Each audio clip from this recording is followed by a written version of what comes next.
ចាថ្ងៃនេះពុកម៉ែបងប្អូនរួមលោកទាំងអស់គ្នាណាថ្ងៃនេះអ្នកគ្រូស្វែងរកពុកម៉ែបងប្អូនរួមលោកទាំងអស់លើពិភពលោកដែលគាត់កំពុងតែរត់គេចចេញពីបំណុលណាដែលគាត់កំពុងតែមានបញ្ហាតែគាត់អត់អាចដោះចេញគាត់បានគេចចេញចេញពីស្រុកកំណើតរបស់គាត់ណាអញ្ចឹងសូមឲ្យពុកម៉ែបងប្អូនអរគ្នាអាចឆាតតាម Telegram អ្នកគ្រូបានណា086 519 337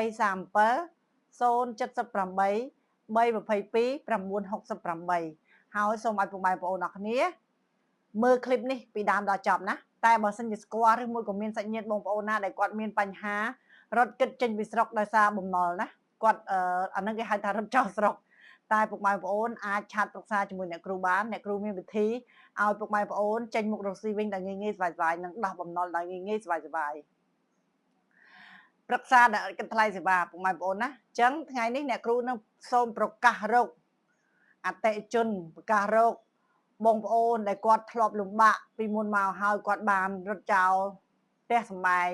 ឬមួយក៏គាត់ចាក់ចេញពីកន្លែងមួយទៅកន្លែងមួយអស់រយៈពេលច្រើនឆ្នាំហើយណា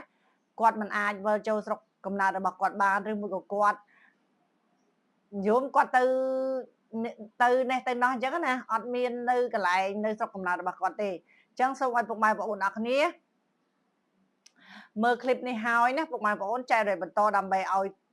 បានដំណឹងដល់គាត់ដែលគាត់អត់អាចដោះស្រាយចេញគឺគាត់គេចវេះទៅតែម្ដងអញ្ចឹងពុកម៉ែបងប្អូនមានបញ្ហាមិនថាបញ្ហាគេចវេះហ្នឹងពីអ្វីឯងពុកម៉ែបងប្អូនណាពីពាក់បំណុលពីរឿងអ្វីឯងបំណុលអីក៏ដោយណាបំណុលលុយបំណុលជីវិតបំណុលអីក៏ដោយពុកម៉ែបងប្អូនណាអញ្ចឹងសូមឲ្យពុកម៉ែបងប្អូនឆាតមកអ្នកគ្រូតាម Telegram អ្នកគ្រូប្រឹក្សាឲ្យមានវិធីស្រាយចំណងនេះឲ្យចប់សាច់រឿងបានដោយសេរីភាពផ្នែកហិរញ្ញវត្ថុដោយសេរីភាពពីបំណុលជីវិតអញ្ចឹងអ្នកគ្រូនឹងឲ្យបទពិសោធន៍ងាយៗសុវ័យព្រោះពុកម៉ែបងប្អូនទាំងអស់គ្នាត្រូវគិតថាជីវិតយើងរស់មកមានតម្លៃណាស់កើតមកលើលោកនេះមិនថាឋានៈបណ្ណាឬមួយក៏អត់ឋានៈឬមួយក៏ក្រឬមួយក៏មានឬមួយក៏ជាអ្វីទេពុកម៉ែបងប្អូនជីវិតយើងមានតម្លៃមហាសាលអញ្ចឹងមិនអាចកាត់ថ្លៃបានមិនអាចយកមកវាយតម្លៃតាមសម្បកក្រៅបានទេអញ្ចឹងពុកម៉ែបងប្អូនដែលកំពុងតែមានបញ្ហាហើយឬមួយក៏សាច់ញាតិដែលគាត់មានបញ្ហាអាចប្រាប់គាត់បន្តបានណាឆាត Telegram អ្នកគ្រូជាបន្តព្រោះនេះជាការងារមួយដែលពុកម៉ែបងប្អូនត្រូវតែបំពេញតួនាទីយើងជាប្រជាជនម្នាក់និងជាគ្រួសារម្នាក់ជាបុគ្គលម្នាក់តាមបែបធម្មជាតិចឹងបែបធម្មជាតិនឹងជួយពុកម៉ែបងប្អូនវិញឲ្យតែពុកម៉ែបងប្អូនស្មោះត្រង់ពិតប្រាកដថាយើងរកស៊ីខាតមែនយើងប៉ុន្តែមនុស្សយើងម្នាក់មិនមែនចង់គេចវេះមិនមែនចង់រត់ចោលស្រុកឬមួយមិនចង់រត់ចោលម្ចាស់បំណុលទេតែដោយសារគាត់ជាណាគាត់ខ្លាចគាត់អត់មានដំណោះស្រាយចឹងធ្វើឲ្យគាត់ចាក់ចេញពីទីលំនៅរបស់គាត់និងធ្វើឲ្យគាត់បែកបាក់គ្រួសារណាធ្វើឲ្យគាត់មានបញ្ហារឿងរ៉ាវ stress ខ្លាំងចឹងសូមឲ្យពុកម៉ែបងប្អូនកុំខ្លាចណាមកទម្លាក់ចោលជាមួយអ្នកគ្រូមកស្រាយចំណងជាមួយអ្នកគ្រូបំណុលជីវិតណាបំណុលជីវិតបំណុលលុយអ្វីគ្រប់យ៉ាងមកទម្លាក់ជាមួយអ្នកគ្រូដើម្បីអ្នកគ្រូដោះស្រាយតាមបែបធម្មជាតិនិងដោះស្រាយបែបងាយៗស្វាយៗណាពុកម៉ែបងប្អូនពុកម៉ែគ្រាន់តែគិតសិនបើសិនជាមើលคลิปអ្នកគ្រូហើយបើសិនជាកំពុងតែមានបញ្ហាហ្នឹងគិតសិនណាធ្វើតាមអ្នកគ្រូសិនឲ្យអារម្មណ៍យើងស្រស់ស្រាយភ្លាមបានណាបើសិនជាពុកម៉ែបងប្អូនកំពុងនៅផ្ទះជួលពុកម៉ែបងប្អូនកំពុងតែជាពាក់គេហើយពុកម៉ែបងប្អូនត្រូវតែប្រាប់ខ្លួនឯងថាខ្ញុំជាមនុស្សម្នាក់ដែលស្រាយចំណងបំណុលជីវិតបានដោយងាយស្វាយខ្ញុំមានតែបំណុលជីវិតល្អបំណងជីវិតល្អគ្រប់ជ្រុងគ្រប់ជ្រោយខ្ញុំមានគ្រួសារមួយជាខ្ញុំមានគ្រួសារមួយដ៏ល្អសម្រាប់ជីវិតរបស់ខ្ញុំត្រូវតែប្រើពាក្យផ្ទុយភ្លាមហើយត្រូវតែលើកកម្លាំងចិត្តខ្លួនឯងណាពុកម៉ែបងប្អូនលើកកម្លាំងចិត្តដ៏ថ្លៃមហាសាលរបស់យើងនេះដែលកើតជាមនុស្សមកណាអញ្ចឹងពុកម៉ែបងប្អូនព្យាយាមទម្លាក់ចោលរឿងទាំងអស់ជាមួយអ្នកគ្រូដើម្បីឲ្យអ្នកគ្រូចែករំលែកនិងអ្នកគ្រូបានប្រឹក្សាឲ្យពុកម៉ែបងប្អូនអរគ្នាមានជីវិតមានពន្លឺជីវិតសារជាថ្មីចាប់ផ្ដើមជីវិតសារជាថ្មីណាពុកម៉ែបងប្អូនអត់អាចឆាជីវិតចាស់ចោលទេព្រោះយើងកើតមកគឺយើងមានអ្វីគ្រប់យ៉ាងបំបែបធម្មជាតិគ្រាន់តែយើងកើតមកតាមត្រកូលអ្នកមានអ្នកក្រតាមអ្វីដែលសម្បកក្រៅចាត់ចែងតែពុកម៉ែបងប្អូននៅក្នុងចិត្តពុកម៉ែបងប្អូនរត់តែផលិត រឿងល្អផលិតលុយ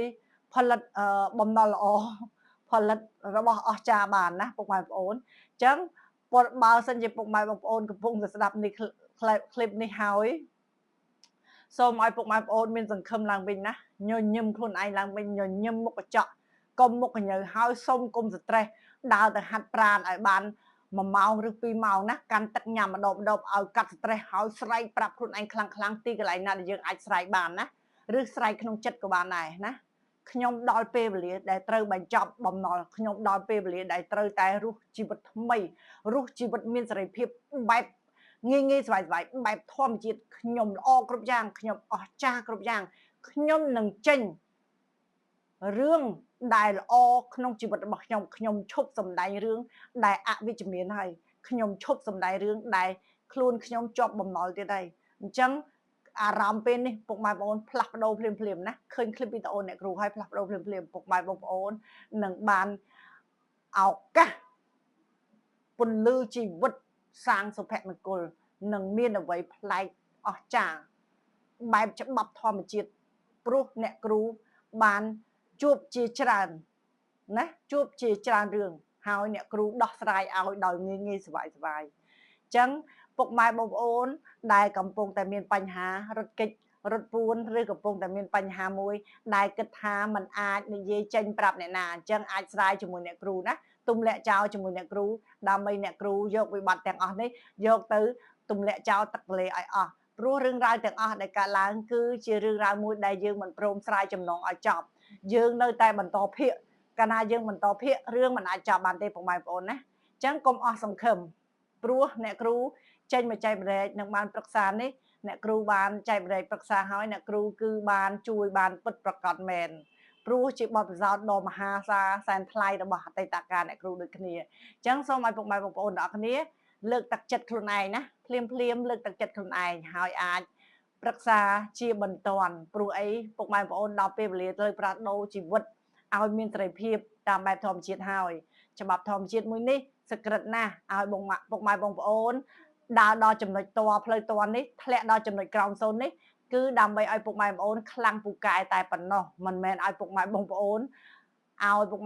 ទៅជាមនុស្សម្នាក់ដែលអស់សង្ឃឹមទេ